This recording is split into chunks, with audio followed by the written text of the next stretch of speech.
Hello everyone and welcome back to another video from Wake&Tech. In this video, I'm going to show you how to log into your account on Home Depot Careers. So let's get started right away.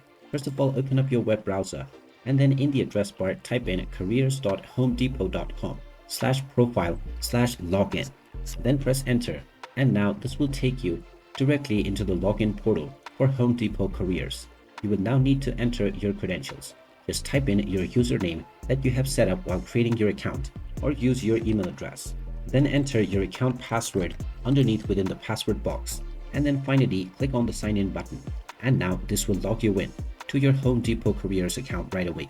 In case you have forgotten your password, you can click on the forgot password option underneath the sign in button in order to reset your credentials. There you have it. That is how easy it is to log into your Home Depot Careers account. If you find this video helpful, make sure you hit that like button and subscribe to our channel if you haven't done so already. Also ring that notification bell to never miss another update from us. Thank you for watching, and I will see you again in the next video.